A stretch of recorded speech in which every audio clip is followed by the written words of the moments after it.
পুরনো ফাইল দেখে পরমা জানতে পারলো আসলে দীপা সেনগুপ্ত তার নাতনি আসলে সুদীপা। সম্পূর্ণ জানতে হলে চ্যানেলটি সাবস্ক্রাইব করে ভিডিওতে লাইক দিয়ে দেখতে থাকুন। অনুরাগের ছোঁয়া সিরিয়ালের নতুন পর্বে দেখা যায় লাবণ্য সেনগুপ্তর কোম্পানিতে যখনই পুরনো একটা ফাইল দেখতে পায় পরমা, সেটা খুলতেই দেখতে পায় সেখানে হুবহু সুদীপার মতো দেখতে একজন মহিলা। অনেক পুরনো ফাইল, সেটা দেখে বুঝতে পারে এটা অন্য কেউ হবে, হয়তো সুদীপার মতো দেখতে।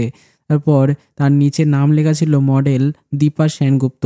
সেটা দেখে প্রমাণ হয়ে যায় যে এটা আসলে অনেক বড় ঘটনা, আমাকে সব সত্যি জানতে হবে, এর উত্তরাধিকারী হয়তো আসলে সুদীপা। এই ভেবে আরো ফাইল ঘেটে পরমা জানতে পারে যে দীপা সেনগুপ্ত হচ্ছে লাবণ্য সেনগুপ্তর বৌমা, আর দীপার মেয়ে হচ্ছে রূপা এবং সোনা। রূপার মেয়ে আসলে সুদীপা। আসল সত্যির মুখোমুখি হয়ে পরমা অবাক হয়ে যায় যে রূপার মেয়ে আসলে শুধুমাত্র সুদীপা নয়, সে নিজেও, অর্থাৎ পরমাও সেনগুপ্ত বাড়ির অংশ। কেমন লাগলো কমেন্টসে জানিয়ে এখনই সাবস্ক্রাইব